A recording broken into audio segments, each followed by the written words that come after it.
like butter, like criminal undercover, con pipe like summer, breaking into your heart like that. Who? इच्छा अपने कमरे में headphone लगाए अपने फेवरेट के पॉप बैंड के BTS के गाने सुनने में मगन थी कि तभी कमरे में उसकी माँ कामना आती है और बहुत देर तक आवाज लगाने पर भी जब इच्छा नहीं सुनती तो कामना आकर उसके सिर पर एक थप्पड़ बजाती है, जिस पर इच्छा अपने हेडफोन उतार कर कहती है, ओमनी ये क्या है, कितनी जोर से मारा। तो अपने इन कान के दरवाजे को खुला रखे करना। इतनी देर से आवाज लगा रही हूँ नीचे आकर नाश्ता करे, लेकिन नहीं, तेरे कान में तो जू ही नहीं रेंगती। मेरे कान में तो BTS के गाने रेंगते हैं, उसके सिवा कुछ नहीं। खैर अब आपने मूड स्पॉइल ही कर दिया है तो आ रही हूँ नीचे। बोरा है ओप्पा, अभी जाती हूँ। कामना के नीचे जाने के बाद इच्छा अपनी अलमारी से एक पर्पल कलर की ड्रेस निकालकर पहनती है, जिसके बाद वो नीचे जाती है तो कामना उसे देखकर कहती है, ये क्या चलता फिरता बैंगन बन रही है, और तेरे पास इतने सारे कपड़े हैं लेकिन सारे लगभग बैंगनी कलर के ही है। बैगनी नहीं ओमनी, पर्पल। वो क्या है ना, BTS आर्मी पर्पल रंग के लिए जानी जाती है क्योंकि BTS किसी को आई लव यू नहीं बोलते बल्कि आई पर्पल यू बोलते हैं, क्योंकि पर्पल रेनबो का लास्ट कलर होता है। इसका मतलब BTS अपनी आर्मी से अंत तक प्यार करेंगे और उन पर भरोसा रखेंगे। बस कर मेरी माँ, तेरे वजह से वैसे ही ये घर इंडिया में होते हुए भी साउथ कोरिया लगता है। अच्छा अब नाश्ता कर और कॉलेज जा। क्या बनाया है नाश्ते में? वही जो तूने ला कर रखा है, रामयोन। इच्छा रामयोन का नाम सुनकर खुशी खुशी नाश्ता करती है और अपने कॉलेज के लिए निकल जाती है, जहाँ पहुंचकर उसको उसकी एक दोस्त निशा अपने कुछ दोस्तों के साथ मिलती है, जो इच्छा को देखकर बोलती है, देखो फ्रेंड्स, आ गई BTS की फैन। और इच्छा सुना तूने कुछ, तेरे BTS अलग हो रहे हैं, ग्रुप छोड़ रहे हैं। जब दिमाग पर पर्दे लगे हों तो उसको उठाने की कोशिश करनी चाहिए तुम जैसे गधों को। और कोरियन भाषा अच्छे से समझ नहीं आती तो इंग्लिश सबटाइटल पढ़ लिया करो। वो अलग नहीं हुए हैं बल्कि कुछ टाइम के लिए अपने सोलो करियर पर फोकस करने में लगे हैं। लेकिन ये बात तेरे जैसे बददिमाग लोगों को समझ कहाँ आएगी। हाँ, जैसे उनके गाने किसी को समझ नहीं आते वैसे ही मुझे भी उनकी बातें कहाँ समझ आएंगी। और वैसे भी शक्लों पर मरने वाली में नहीं हूँ मैं। पहली बात तो तू शक्ल पे मरने वाली बात करी है। तुझ जैसी मूंगफली के दाने जैसी शक्ल की लड़की भी अपने बॉयफ्रेंड चुनने से पहले तो लड़कों की शक्ल देखती ही है, और उनके पास तो शक्ल गॉड गिफ्टेड है, लेकिन टैलेंट उन्होंने मेहनत करके हासिल किया है। 15-16 साल की उम्र से स्ट्रगल कर रहे हैं वो लोग। जब तू अपनी मम्मी से टॉफी खाने के लिए पैसे मांगती थी ना, तब से वो खुद के दम पर अपनी एक नई पहचान बनाने में जुटे थे। बस यार, तू तो सेंटी हो गई, माफ कर दे बुरा लगा तो। BTS मेरे लिए सिर्फ एक ग्रुप नहीं बल्कि एक इमोशन है, तो आगे से बकवास करने से पहले ना 100 बार सोच लियो, क्योंकि तेरी सोच से भी ना कुछ ज्यादा ही बड़ा है उनका फैंडम।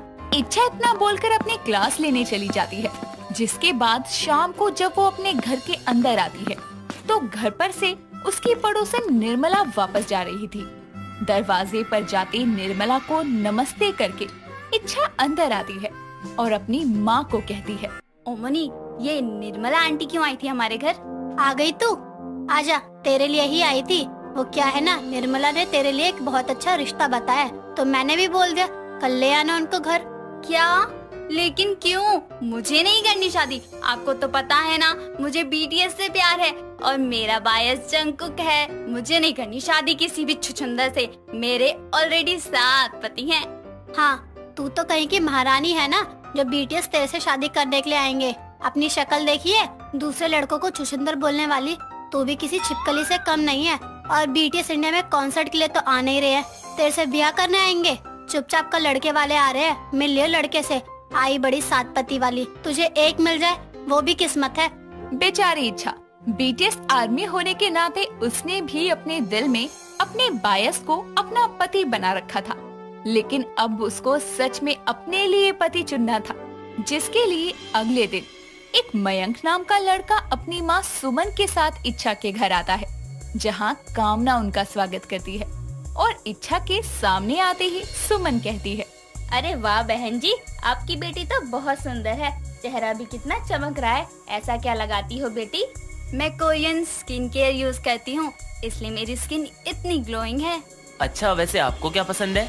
मुझे सिर्फ बीटीएस पसंद है। उनके गाने सुनना, उनकी वीडियोस देखना, रन बीटीएस के एपिसोड देखना, सब कुछ बीटीएस से रिलेटेड हो मेरे आसपास, यही पसंद है मुझे। ओ यार, ये तो बीटीएस आर्मी गर्ल है। फिर तो ये मुझे रिजेक्ट कर देगी, क्योंकि जिनको बीटीएस पसंद होते हैं ना, उनको कोई और काहे पसंद होता है। अच्छा बेटी, ये बताओ कि तुमको मेरा बेटा पसंद आया कि नहीं? दिल तो बीटीएस को चाहता है, लेकिन सच्चाई ये भी है कि वो मुझे कभी मिल नहीं सकते। तो क्या करूं? हाँ कर दूं? कर देती हूँ। इच्छा शादी के लिए हाँ कर देती है, जिसके बाद 1 महीने के अंदर ही मयंक संग इच्छा की शादी हो जाती है और वो अपने ससुराल में आकर सभी जिम्मेदारियों को निभाते हुए अपने बीटीएस के प्रति क्रेज को कम नहीं होने देती। ऐसे ही एक शाम इच्छा अपने कमरे में बैठी हेडफोन लगाए गाने सुन रही थी।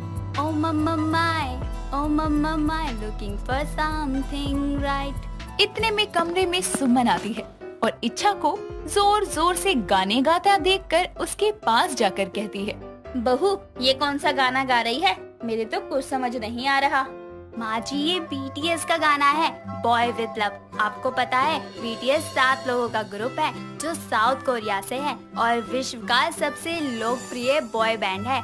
बहुत अवार्ड्स मिले हैं इनको और सबसे खास बात, इनका स्ट्रगल बहुत है लाइफ में, तब जाकर इनको ये मुकाम हासिल हुआ है। आज दुनिया इनकी बहुत बड़ी फैन है। अच्छा बहू, लेकिन तुझे इनके गाने समझ कैसे आते हैं? ये तो हमारी भाषा में भी नहीं है। माँ जी, आप इनका गाना सुनकर देखो, आपको गाने का म्यूजिक और उसकी फील इतनी अच्छी लगेगी कि आपको लगेगा ही नहीं कि ये आपकी भाषा में नहीं है। और वैसे तो मुझे कोरियन आती है, इसलिए समझ आते हैं। अब इतना बखान कर रही है तो चल सुना दे। इच्छा अपनी सास के कानों में हेडफोन लगाकर उसको बीटीएस के गाने सुनाती है। कुछ देर में दोनों सास बहू अब अपने अपने फोन में बीटीएस के गाने सुनने बैठ जाती है, जिसको सुनते हुए सुमन कहती है, बहू ये लड़के तो बहुत अच्छा गाते हैं, मेरे तो पैर थिरकने को हो रहे हैं। मुझे तो कोई कह दे नाचने को, मैं अभी नाचना शुरू कर दूंगी। माँ जी, we don't need permission to dance। चलो नाचते हैं। दोनों सास बहू बीटीएस का परमिशन टू डांस गाना चलाकर नाचने लगती है। अब सुमन बीटीएस के बारे में सब कुछ जान लेती है और फिर कुछ ही देर में मयंक घर आता है और वो हॉल में अपनी माँ और बीबी को ना देखकर सीधे कमरे में जाता है, जहाँ वो दोनों को नाचते देखता है और साथ ही बीटीएस का गाना लगा देखकर उसको गुस्सा आता है और वो उनको रोकते हुए इच्छा से कहता है, इच्छा, ये सब क्या है? तुमने माँ को भी लगा दिया अपने इन बेकार से गानों को सुनने में। मयंक, ये क्या बकवास कर रहा है? बकवास से गाने? अरे तुझे गानों के बारे में पता क्या है? जानता है बीटीएस को? अरे छोटे छोटे लड़के इतनी मेहनत करके आज इस मुकाम पर पहुँचे हैं। तेरे से मेहनत करने को कह दो तो तेरी कमर टूट जाती है और दूसरों की मेहनत को तो बकवास कह रहा है। अरे माँ, आप इतनी सीरियस क्यों हो रही हो? इच्छा तो अभी जवान है, मानता हूँ उसको क्रेज है बीटीएस का, लेकिन आपको अचानक क्या हुआ? क्या हुआ क्या? मुझे तो अफसोस है, मुझे पहले क्यों नहीं पता चला बीटीएस के बारे में? अरे मैं भी एक आर्मी गर्ल, सॉरी वुमेन होती, समझा?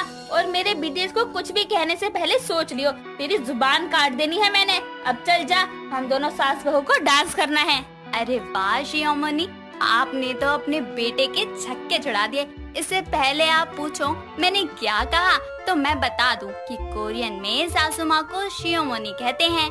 अच्छा बहू, वैसे तेरा बायस कौन है? माँ जी, मेरे तो सातों के सातों फेवरेट हैं, लेकिन बायस तो एक ही होता है ना, इसलिए वो जंगकुक है। और आपका?